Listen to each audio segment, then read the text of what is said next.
चलो बच्चों, कक्षा 10 में लिखते हैं अध्याय 9 त्रिकोणमिति समीकरण एवं सर्व समीकरण। त्रिकोणमिति स्पष्ट है, इसमें हम देखते हैं त्रिकोणमिति यानी स्पष्ट तीन भुजाओं से घिरी बंधाकृति जिसमें एक क्या है 90 अंश कोण अंतरित करता है, यानी समकोण त्रिभुज की ही बात होती है।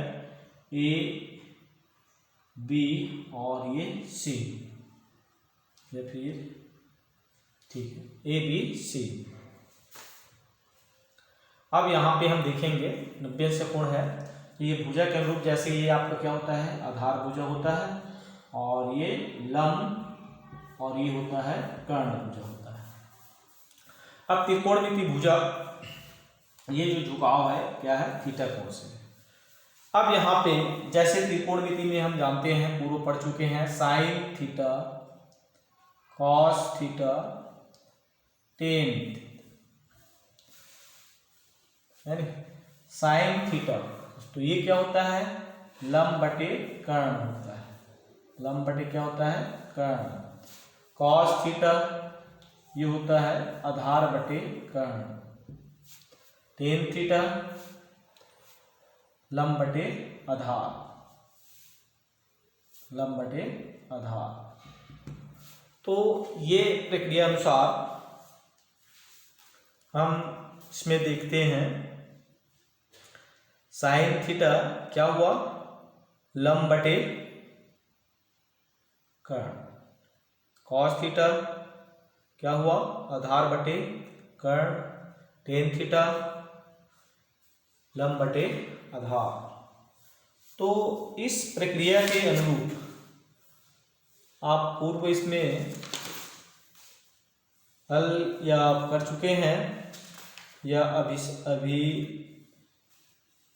क्रिया अनुसार इसका भी गहन अध्ययन कर चुके हैं।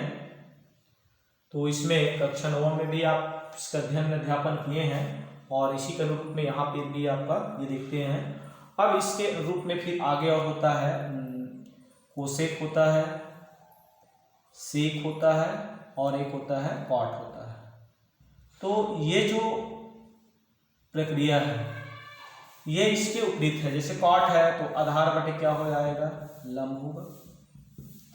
सेक है तो कॉस का उल्टा है तो कर्ण बटे क्या हो जाएगा आधार होगा। कोसेक है तो साइन का उल्टा है यानी कर्ण बटे क्या होगा लंब होगा।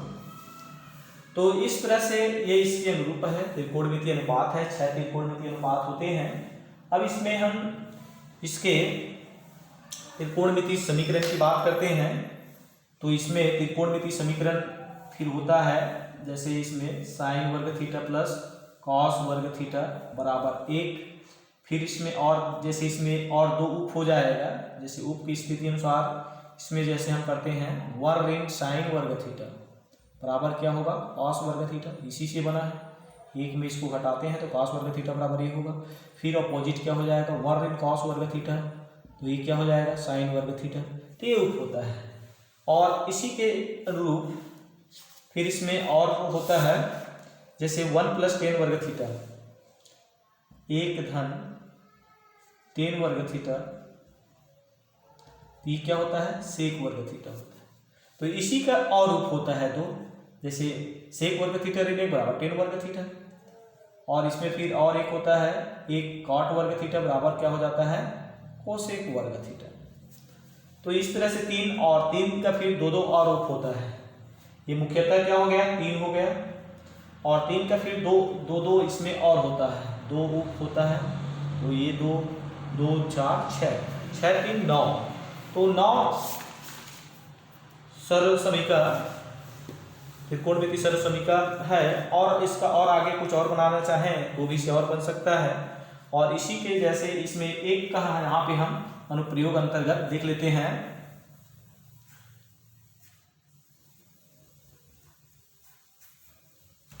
जैसे इसमें सिद्ध करना जैसे पूछा जाता है साइन वर्ग थीटा बराबर कॉस वर्ग थीटा बराबर 1 होता है, ये आपको विलोपित करना है सिद्ध करना है। तब हम इसमें हम देखते हैं इस त्रिभुज के अनुरूप हम आगे बढ़ते हैं। पाइथागोरस प्रमेय से हम जानते हैं कि कर्ण का वर्ग बराबर लंब का वर्ग धन आधार का वर्ग। अब यहाँ पे दोनों पक्ष में हम क्या करते हैं, समीकरण है, दोनों पक्ष में क्या करते हैं, कर्ण का वर्ग, कर्ण का वर्ग, कर्ण का वर्ग भाग देते हैं, तो ये क्या हो जाएगा, 1 हो जाएगा। अब ये होगा क्या, लंब बटे कर्ण पूरे का घात 2, आधार बटा कर्ण पूरे का घात 2।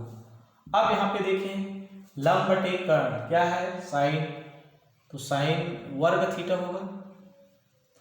फिर आधार बटे कर्ण क्या है, कॉस, कॉस वर्ग थीटा होगा। तो इस तरह से ये सर्वसमीका है। तो ऐसे ही सर्वसमीका का आप निरूपित कर सकते हैं, बना सकते हैं, और इस प्रकार से ये आपके सर्वसमीका अंतर्गत यह क्वेश्चन प्रक्रिया होती है। अब इसमें हम देखेंगे सर्वसमीका, जैसे इसमें स्पष्ट है, जैसे इसमें क्या है, प्रश्नावली 1, या फिर उदाहरण से भी देख सकते हैं, उदाहरण में भी क्वेश्चन अच्छे बहुत बढ़िया है। जैसे उदाहरण दूसरा देखते हैं,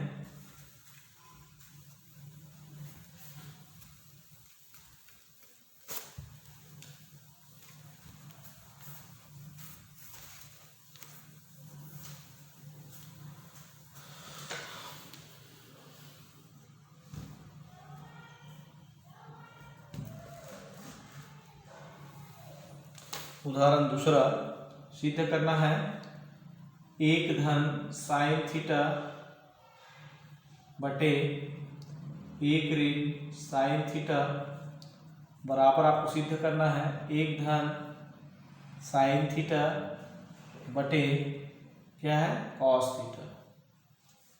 देखें एक पक्ष लेके चलना है, जैसे हमें चलते हैं लेफ्ट हैंड साइड, हल क्या है, लेफ्ट हैंड साइड 1 धन साइन थीटा बटे क्या है, 1 ऋण साइन थीटा।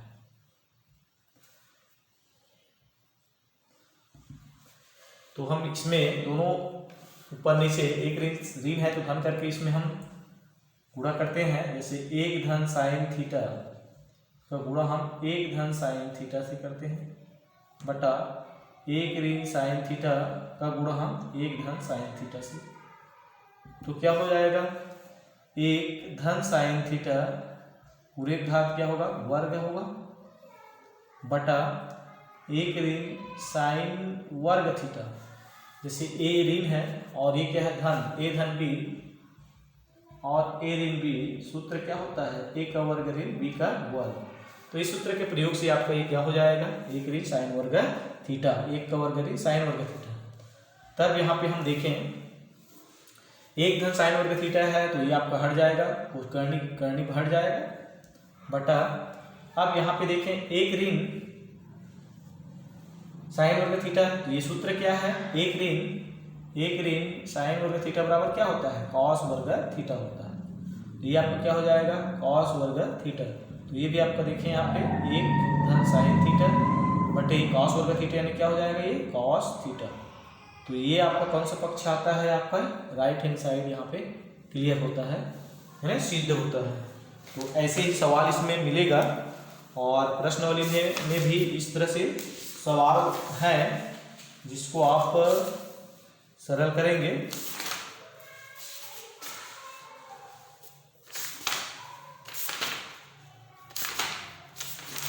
जैसे इसमें फर्स्ट क्वेश्चन है प्रश्नावली में, पहला क्वेश्चन इसमें देख लेते हैं, और इसके पश्चात और सवाल है उसको भी आप इसी के अनुरूप में आप हल कर सकते हैं।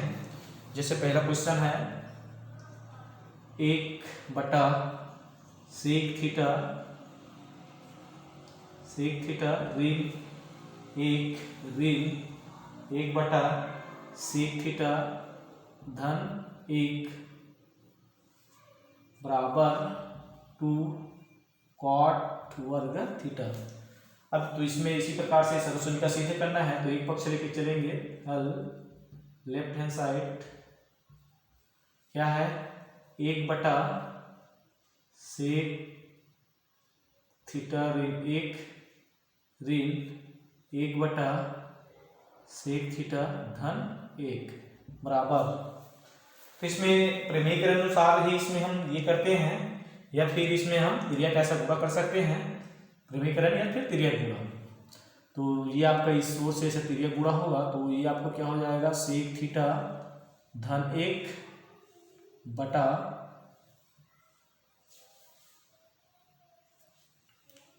ये धन और एक ऋण का गुणा क्या हो जाएगा, सेक वर्ग थीटा ऋण 1, और ये ऋण है, ऋण चिन्ह के हिसाब से ये गुणा होगा तो क्या हो जाएगा, सेक थीटा ऋण 1 बराबर, देखें सेक थीटा धन 1 ऋण चिन्ह से गुणा होगा तो ये क्या हो जाएगा, सेक थीटा ऋण धन 1 बटा सेक वर्ग थीटा ऋण 1।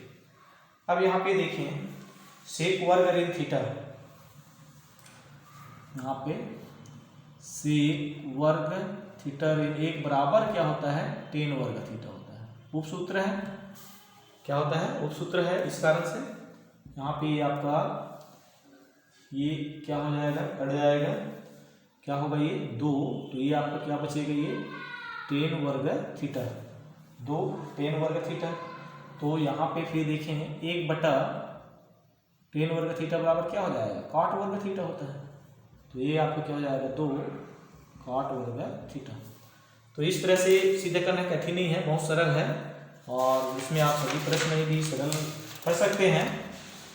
और इसमें कुल 11 प्रश्न है, और 11 प्रश्न आपको फिर सरल करने होंगे। पर भी से अगर कुछ परेशानी होगी, अगर पूछना चाहेंगे तो पूछेंगे, फिर अगला वीडियो में फिर वह प्रश्न को आपको बताया जाएगा। धन्यवाद।